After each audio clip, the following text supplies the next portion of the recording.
Chega hoje, em São Paulo, voo da FAB com parte do grupo de brasileiros repatriados de Israel. O Marcelo Matos vai acompanhar essa recepção para contar para a gente quantas pessoas devem desembarcar em São Paulo. Matos, bom dia.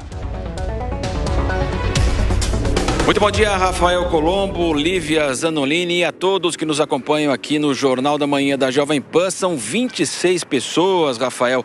Nós lembramos que a chegada lá, vinda da faixa de Gaza, depois eles ficaram mais de 30 dias naquela expectativa de ultrapassar a fronteira com o Egito, e do Cairo eles vieram para o Brasil, chegaram lá quase na virada de terça-feira para quarta-feira, e fica agora a expectativa, portanto, então, desse grupo que virá para São Paulo. Das 32 pessoas que chegaram em Brasília, portanto, nesta semana, foram recebidas pelo presidente Luiz Inácio Lula da Silva. 26 pessoas, um grupo considerável, portanto, virá para São Paulo. A expectativa também de endereços que serão disponibilizados aqui no estado. Esses locais não foram divulgados, segundo Itamaraty, por questões de segurança, evidentemente, e eles vão deixar Brasília daqui a pouco, por volta das 10 horas, essa é a expectativa, e a chegada aqui, portanto, logo após as 11 horas da manhã. Nós estamos do lado de fora aqui da base aérea de São Paulo, que fica aqui na região de Guarulhos, na região de Cumbica. Daqui a pouco nós teremos o acesso liberado, justamente para poder acompanhar essa chegada. Então, a expectativa da chegada depois das 11 horas, são 26 brasileiros que devem deixar Brasília daqui a pouco, portanto, então fica a expectativa daqui. Eles vão para casas de parentes e também endereços que serão fornecidos aí pelo governo brasileiro. A Jovem Pan acompanha. Daqui a pouco voltamos com mais informações. Rafael Colombo.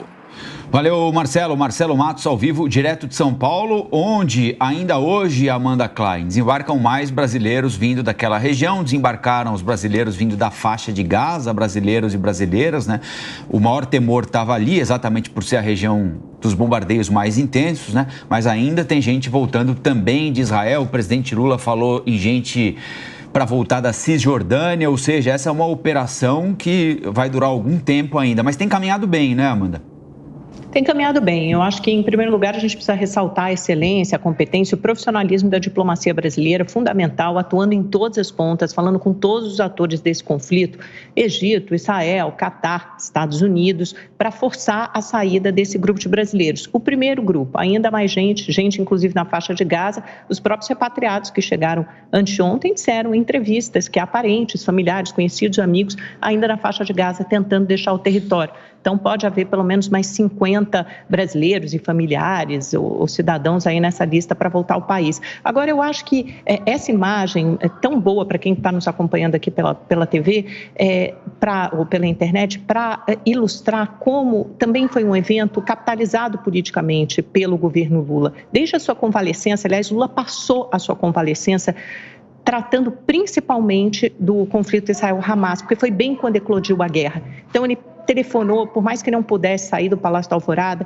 ele telefonou para diversos colegas, manteve contato intenso com Mauro Vieira, com presidentes de outros países e organizando, primeiro, quando o Brasil ocupava interinamente a presidência da ONU, tentativa de passar algum tipo de resolução. E, de fato, foi a resolução brasileira que chegou mais próxima à aprovação. Só não foi aprovada porque teve o veto dos Estados Unidos, mas teve 12 de 15 votos. E agora, talvez esse seja um momento crucial que culmina a efetividade, a eficácia da diplomacia brasileira, que foi a chegada dos repatriados. Não à toa, o Stuckert, que é o fotógrafo oficial do Lula, já há muitos anos, um dos seus amigos, assessores mais próximos, era o primeiro na fila, até mesmo antes do presidente, e ele organizava, quem nos assistiu por imagens pôde perceber, a descida da escada do avião dos brasileiros, palestinos, antes deles chegarem e cumprimentarem o Lula, que era o primeiro da fila. Além dele, vários ministros, assessores, dezenas de pessoas do Planalto do governo ali para receber esses palestinos.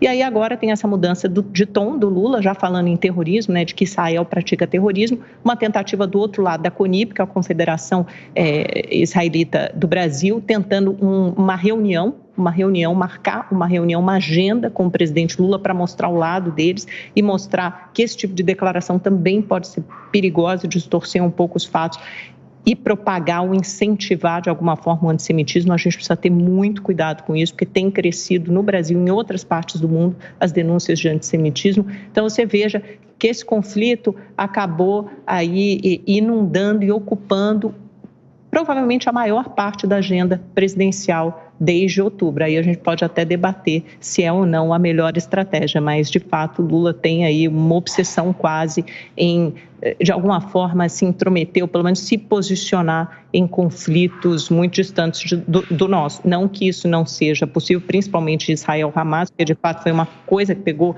conflito que pegou todos nós, inclusive da imprensa, e provoca muitas emoções de fato, mas pode talvez ser excessivo.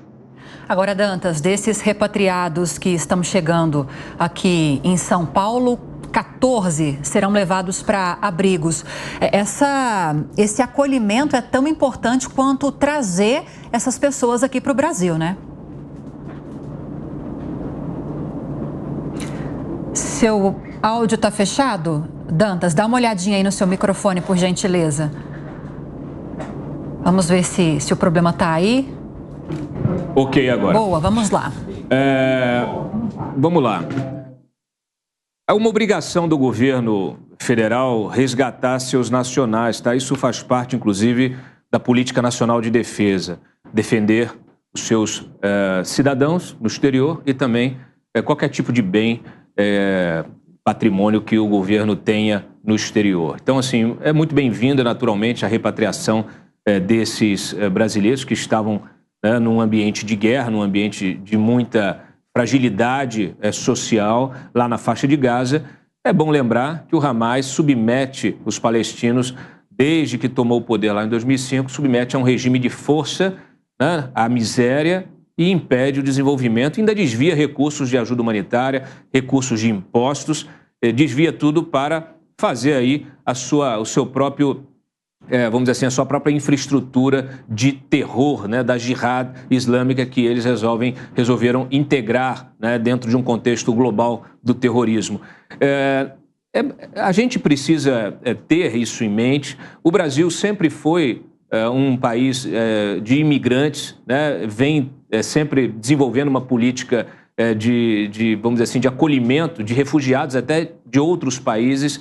Isso precisa ser mantido. Fizemos isso, inclusive, com os afegãos, depois que os Estados Unidos deixou o Afeganistão, o Talibã tomou o poder e passou também a instituir a Sharia ali, passou a torturar seus cidadãos, a assassinar seus cidadãos, e muitos deles fugiram de lá, correram e hoje vivem no Brasil, estão acolhidos no Brasil. Essa política migratória, essa política de refugiados precisa melhorar muito, porque falta justamente aparato estatal para o acolhimento e para a reinserção dessas pessoas na sociedade. A gente viu o que aconteceu lá com os venezuelanos também em Roraima. Então, o que está acontecendo, é bom que se levante o tema para se discutir essas políticas. Em relação ao uso político disso, é lamentável, porque nós estamos numa guerra que está muito claro o lado que está tentando defender a sua própria existência, que é Israel. Ele está travando uma guerra existencial, uma segunda guerra de independência, porque o Hamas quer destruir, quer acabar com Israel, com o apoio do Irã, e outros grupos terroristas, como o Hezbollah, e trabalha com o terror, o pânico, assassinando civis, provocando todo tipo de barbaridade, inclusive mantendo reféns crianças e bebês. Tem um bebê de 8 meses mantido como refém do Hamas, que usa os seus cidadãos palestinos de escudo humano. Então, é uma barbárie que precisa ser condenada de forma veemente pela comunidade internacional, pelos órgãos multilaterais e pelo governo brasileiro, e não se tentar aí buscar uma equivalência moral nos dois lados desse conflito.